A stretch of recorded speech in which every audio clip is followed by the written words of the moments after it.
Hello, and welcome to The Painful Truth. In our docuseries, you will hear stories of PPCM survivors talking about a common disease. PPCM stands for peripartum cardiomyopathy, which is a preventable pregnancy-induced heart failure. PPCM, it's not rare, it's just rarely diagnosed. Early diagnosis saves lives.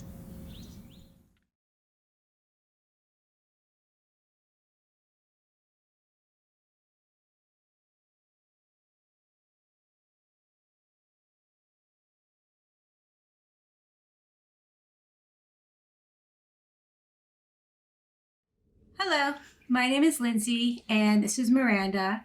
Today we are talking about peripartum cardiomyopathy PPCM awareness. We are two survivors that came together today to educate you on the reality of a young woman disease where there are preventions, but if never diagnosed or treated, complications do happen.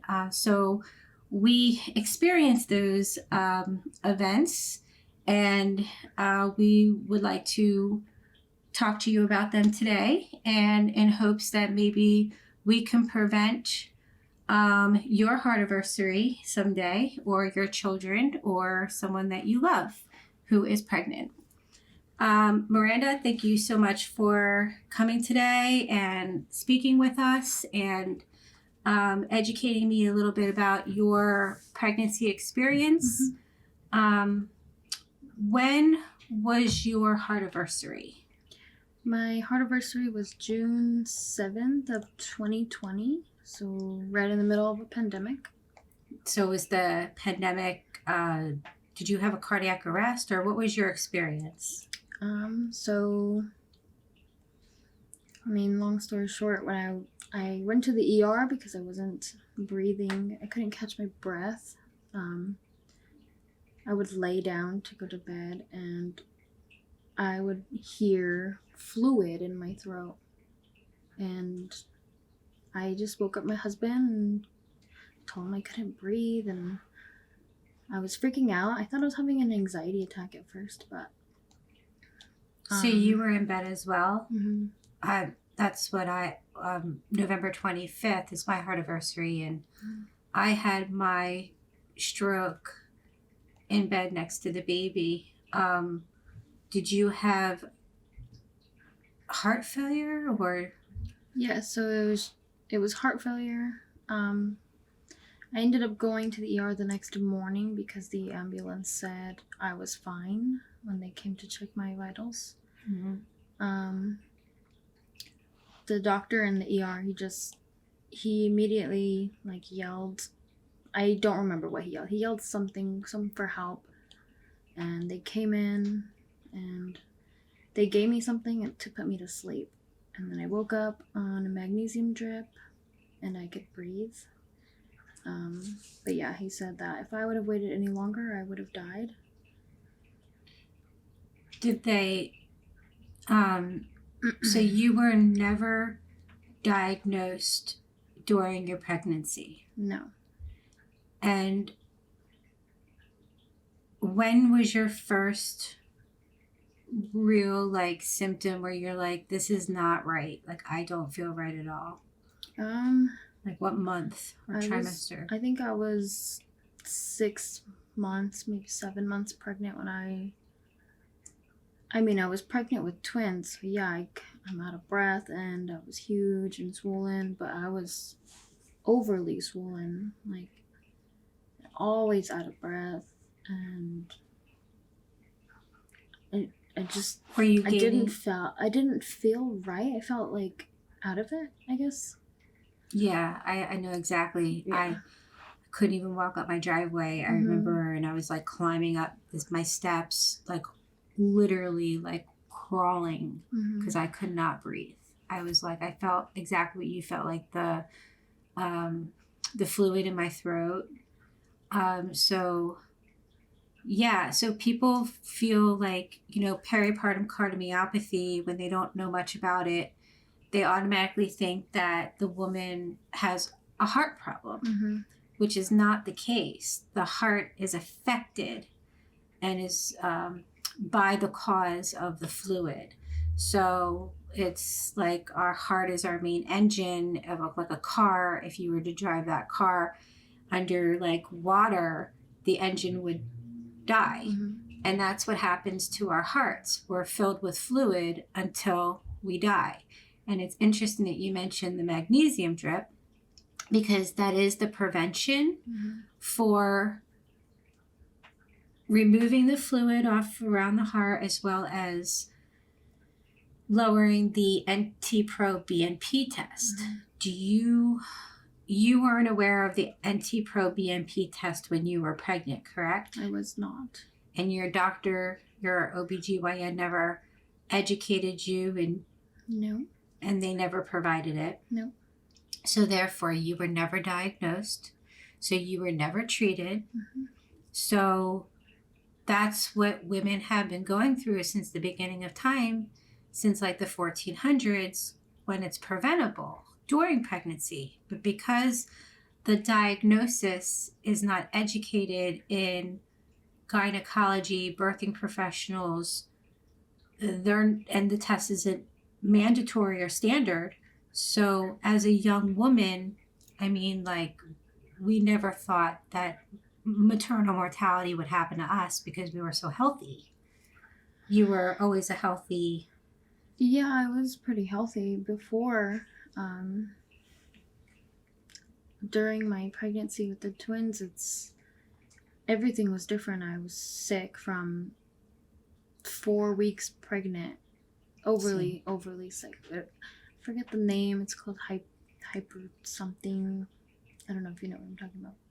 They like diagnose you with it for throwing up, and I had that, and then my pregnancy was just never easy.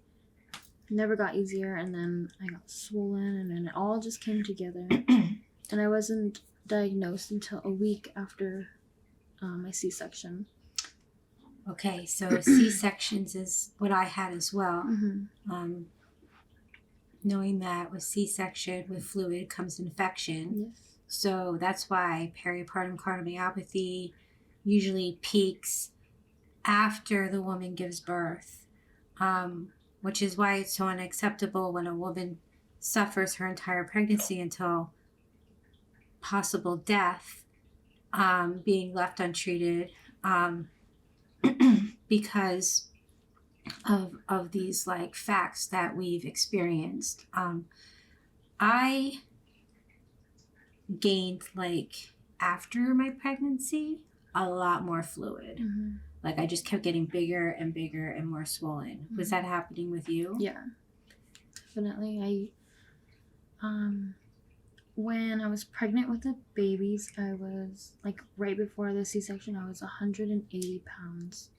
And after the babies, I was 170, like, right after, which obviously I'm going to be swollen, but, like, I thought that was weird, but then the whole week I couldn't walk, and I felt so heavy. My legs were really heavy. And then when I went to the ER, I was 175 pounds. So, like, it was just off. And that's kind of, like, what made me really think, like, something's really wrong. Because I lost 2 babies out of my body. I should weigh less. Yes. What were you... It's funny, like, as heart failures, we always go... It's just what happens. I was gaining about 5 pounds. Before I got pregnant, I was like always 105 pounds, 110 max. And like you, 4 months into my pregnancy, I started to just swell really bad. And that's when I couldn't, like, I felt like I was just like you, like, just, I couldn't breathe. I just couldn't. My ankles were huge, like balloons. Yeah. Like, I thought there was something wrong with me. And I just remember that when I gave birth, I was 175 pounds. So I went from 105, 110 to 170, 175. And then after I had my C-section, like you, I got more swollen, and I was 297 pounds when they said that when I coded on November 25th, 2016. So I was just literally bursting inside. Like I thought I was going to pop. Like literally I couldn't close my fingers. My doctor said that was normal, which obviously it wasn't. But there is a correlation between C-sections and PPCM. I think that there are symptoms that are telling, and for gynecologists and the birthing professionals to have absolutely zero awareness. With my experience, because I've been to so many, even after telling them about peripartum and the preventions, they don't seem to they don't seem to not care. Or what are your experiences with that? Because for me, they didn't listen when I was pregnant, and they didn't listen. They still don't listen when you're not. I mean, basically the same. I seen one twin specialist during my pregnancy. She's great, but she didn't. She kept telling me everything was normal. I was swollen. It's normal. You're having twins. I couldn't walk from the parking lot to my appointment, and just in the hospital, without like being super out of breath. And she was just like, yeah, it's normal, you're having twins, like just drink some water. And I'm like, okay. And then I would also see, she was a doctor, I don't know what her specialty was. She worked in twins also. She said I was normal, like everything was normal. And then the second I got to the ER, the doctor knew what was going on. He knew it was something with my heart. He knew something was going on. And he helped me right away. He was just an ER doctor. So, I mean, so grateful. Your gynecologist never diagnosed you? No. At all. Never. And this is a maternal mortality, young pregnancy disease. My gynecologist never diagnosed me. Yeah. A cardiologist did when I had my times of death called. I was already pronounced dead over 30 minutes, each cardiac arrest, and that's when I was diagnosed. Who diagnosed you? Was it a cardiologist? It was a cardiologist from the ER. She came down from the heart department. And so cardiology is who is diagnosing women that are either suffering from maternal mortality and being left never diagnosed and untreated at their last breaths. So I think that when you and I are coming together today, I think that that's why we're here. We're here to show that there are many women like Miranda and I that have had the exact same symptoms, the exact same experience, the exact same type of death knocking on our door, to find out that it could have all been prevented. The both of us had C-sections. The both of us were never diagnosed during our pregnancy. We were both very swollen, and were having all of these symptoms where it could have been easily diagnosed. When there is such lack of awareness with something so preventable, when women have been giving birth since the beginning of time, and it's 2021 and women are still suffering and dying like it's the 1800s, there needs to be change. The handbook of birthing professionals and OBGYNs and gynecology, they need to throw that old handbook out. They need to be more educated and trained. So young women that are healthy, that have healthy hearts, are not suffocated by their fluid in their blood during pregnancy. Again, this is not a heart disease issue until the heart is affected and being left untreated to the point where once you have coded or have had some sort of cardiac arrest, we're never the same. When was your last follow-up? My last follow-up was last week. Okay.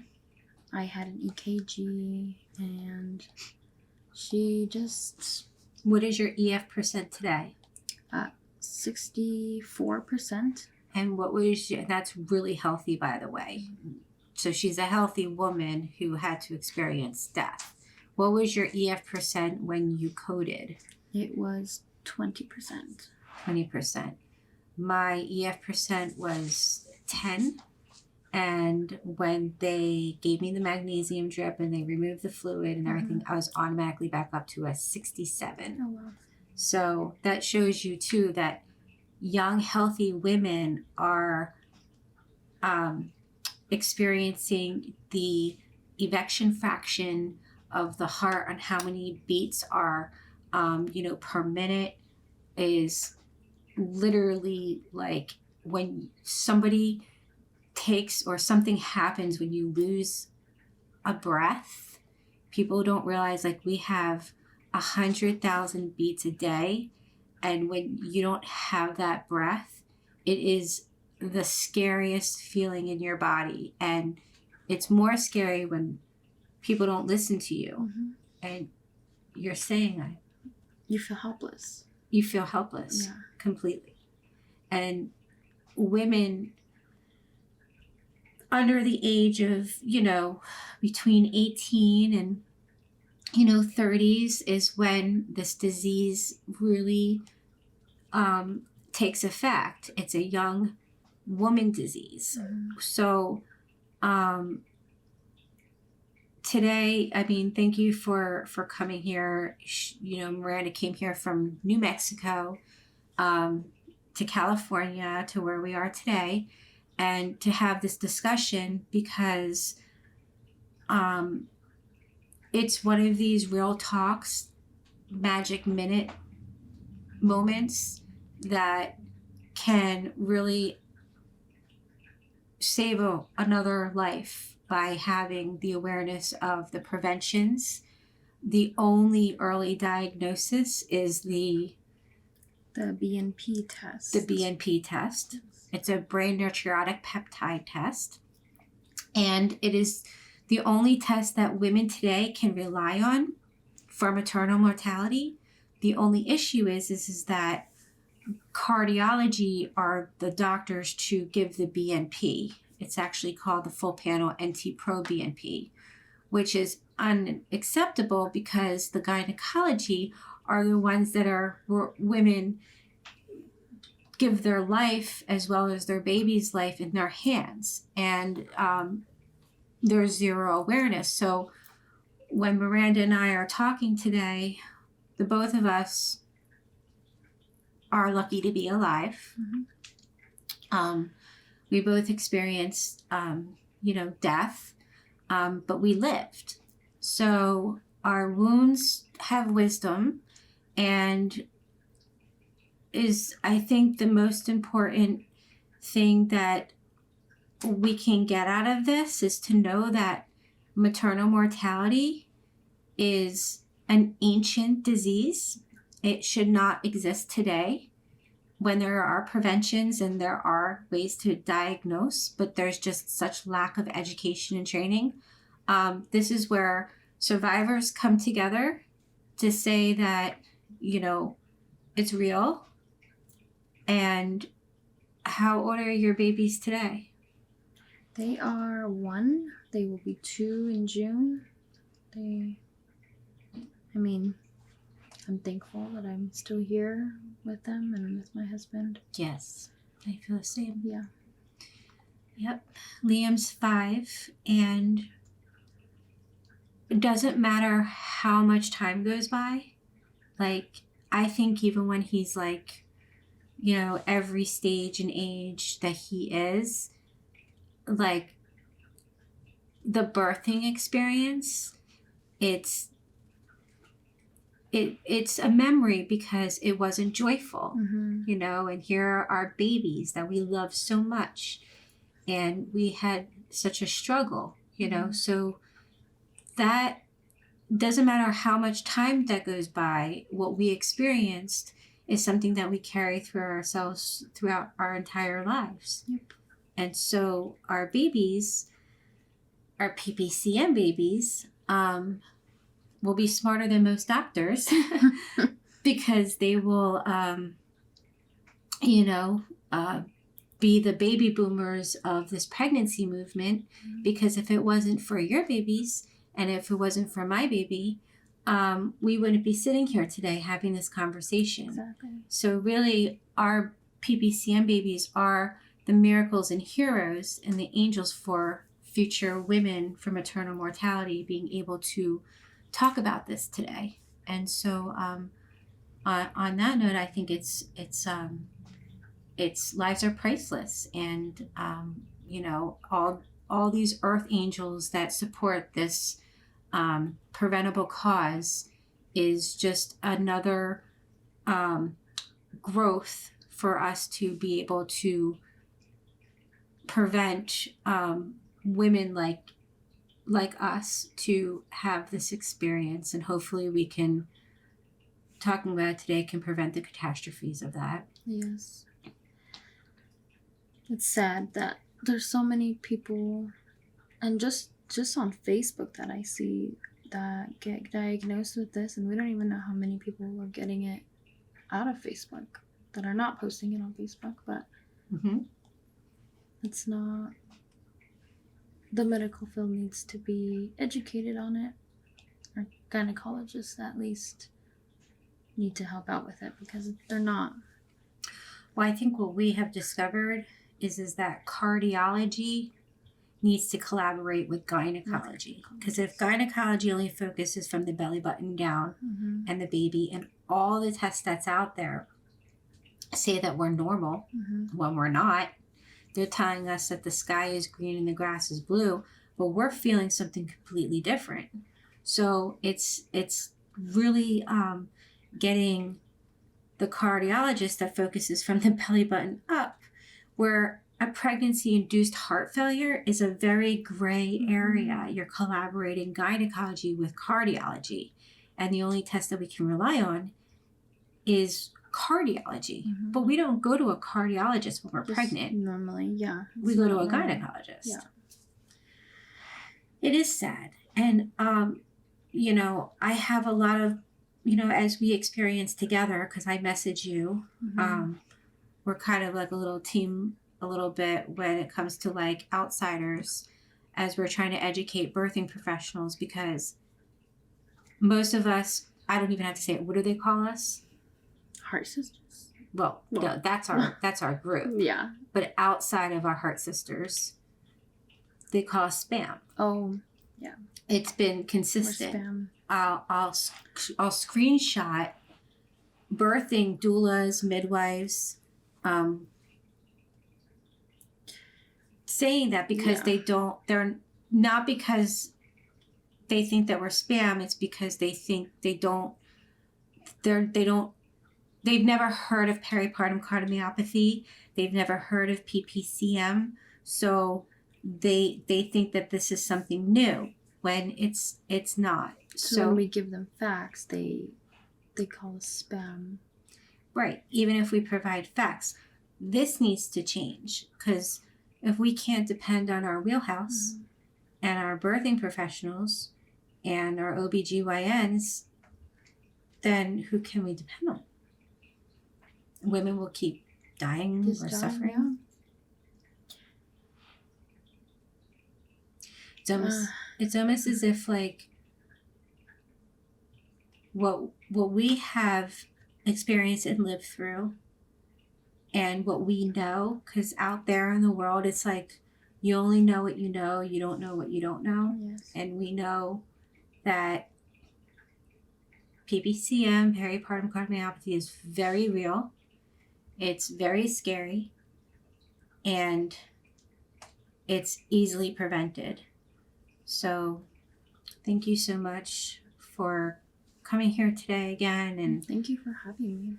I'm so glad to finally come out here and meet you in person. Yes. No, I like, this is so important that I feel like I know why they call it Heart Sisters, because like I can relate with you more than anybody that I can, even friends that I've had my whole life. Exactly. Because I experienced and you experienced what I went through, and it's like sisterhood on like a whole other like level of that's a different connection. Most definitely. Because you tell people about, you tell people your story, and some of them are just like, okay, like, well, because it's not joyful. Yeah, it's not. But they also just don't get it. So yeah, I don't tell everyone anymore because I get a weird vibe after a while. But yeah, that's why your connection's different when you actually know someone else that has it. Yeah, for sure. It's a tragic, sad, horrible event. And I always say Awareness Day is every day. And that's kind of like what, PPCM Fund, whenever we're spreading the awareness or anything, we always say Awareness Day is every day, because our hearts are, are our most important and muscle in our body. Yes. And so whether you're pregnant or not, tomorrow I have my EKG. I see my cardiologist tomorrow. When I mentioned about follow-ups, once you live and you survive something like this, the follow-ups are very important. Your cardiologist that kind of like dismissed that. You're still looking. It took me a long time to find my cardiologist to continue. No matter what. Yep. And always know the BNP number. And and hopefully, as time goes on, this pregnancy movement will actually be taken very serious.